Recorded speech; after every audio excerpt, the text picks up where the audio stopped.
भेंडी या भाजीमधील अत्यंत सोपा आणि चविष्ट पदार्थ म्हणजे आलू भेंडी बरं का. घरातल्या साहित्यामधील आणि झटपट होणारी ही भेंडीची भाजी तयार कशी करायची आणि अगदी सोप्या पद्धतीनं हा व्हिडिओ शेवटपर्यंत नक्की पहा. तर जराशी पद्धत वेगळी केली आहे आणि भाजी तयार होईल 15 मिनिटात. तर काय करायचं ही भाजी करण्यासाठी, छान अशा ताज्या भेंड्या आणायच्या बाजारातून आणि कट मारून घ्यायचे. कट मारताना अगदी बारीक मारायचे नाहीत कट, थोडेसे मोठे मोठे घ्यायचे, तसं व्हिडिओमध्ये बघताय तसं, म्हणजे भेंडी चिटकत नाही. आणि आपण तेलामध्ये पहिल्यांदा भेंड्या तळून घेणार आहोत. डायरेक्ट फोडणी न देता दोन्हीही साहित्य आपण बटाटा आणि भेंडी, आलू भेंडीची भाजी अतिशय सुंदर आणि चविष्ट लागणारी ना ही भाजी करायला अजिबात अवघड नाही, कोणीही करू शकेल हा व्हिडिओ बघून. अगदी आपल्याला हॉटेलमध्ये गेल्यानंतर खूप फॅशनेबल पद्धतीनं ह्या आलू भेंडीची भाजीचं नाव अगदी खूपच अवघडपणे दिले जातं, पण तितकीच ना अवघड सांगताना तितकीच ही रेसिपी सोपी आहे बरं का. तर भेंडी कट करून झाल्यानंतर आपण आता बटाटा कट करण्यासाठी घेतला आहे. बटाटा आहे ते ह्याचे चौकोनी थोडेसे मोठे मोठे तुकडे करून घ्यायचे. हे बटाट्याचे तुकडे आहेत ते आपण तेलामध्ये ना चांगले शिजूस तर परतून घेणार आहोत, त्यामुळे हे तुकडे आहेत ना मोठे केले तरी चालतात. मोठे म्हणजे अगदी मोठे नाहीत, मीडियम साईजमध्ये कट करून घ्यायचे. तर काय करायचं, दोन्ही साहित्य कट झालं की आता पॅन ठेवला आहे. पॅन कढई काही ठेवलं तरी चालतं. पॅनमध्ये 2-3 चमचे तेल घालायचं, एक्स्ट्रा घालायचं तेल थोडंसं जास्त, कारण की ही भाजी आपण पहिल्यांदा फ्राय करून घेणार आहोत. त्यामुळे काय होतं, भाजीला छान चव येते. काही लोक एकदमच ना भाजी भाजून घेतली जाते, तशा पद्धतीनं न करता अशा पद्धतीने नक्की ट्राय करा. वेगळ्या पद्धतीने चव लागते. दोन्ही साहित्य व्यवस्थितरित्या भाजले जातात. म्हणजे एखादी कच्ची किंवा एखादी जास्त पकते असं काही नाही, दोन्ही साहित्य व्यवस्थित पकले जातात किंवा शिजले जातात.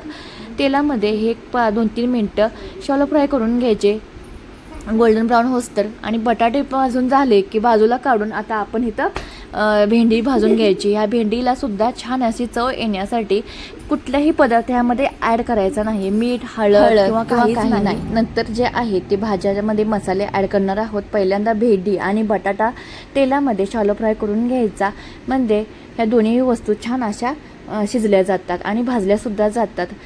पुढं आहे ते फक्त कांदा वगैरे परतूनच ह्या भाज्या घातल्या की भाजीना डायरेक्ट फोडणी दिल्यासारखी होते. भेंडी भाजताना सुद्धा कमी वेळामध्ये ही भाजली जाते. असंच एकली भेंडी भाजली की तेलामध्ये. आता हे तेल चांगलं ऑब्झर्व करून घेतलं आहे भेंडीनं आणि बटाट्यानं.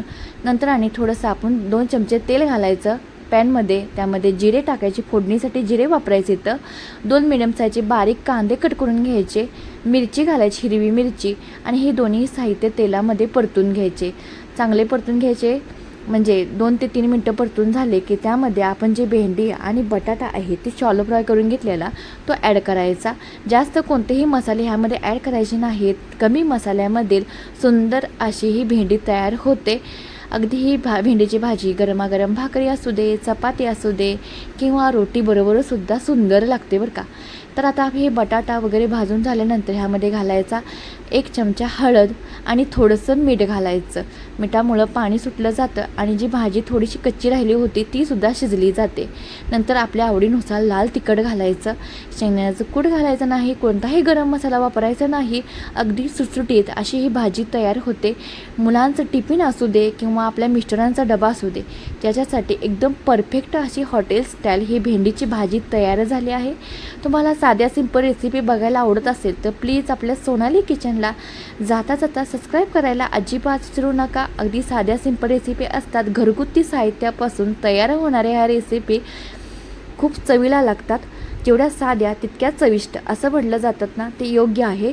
तर आपण ही भाजी आहे ते बिना पाणी घालता आपण थोडंसं झाकण लावून ना शिजवून घ्यायची, म्हणजे त्या पाण्यानं सुद्धा ही भेंडीची जर लाल तिखट आहे ते शिजलं जातं, चटणीचा वास येत नाही आणि भाजी आहे ती परफेक्ट तयार झाली. हिरवी आपण कोथिंबीर घातली आहे हिरवीगार, आणि तयार झालेली भाजी दिसताना किती सुरेख दिसत आहे बघू शकताय. नक्की अशा पद्धतीने ट्राय करा आणि केल्यानंतर ना कमेंट करायला अजिबात विसरू नका आणि खाऊन फक्त म्हणायचं भारीच की.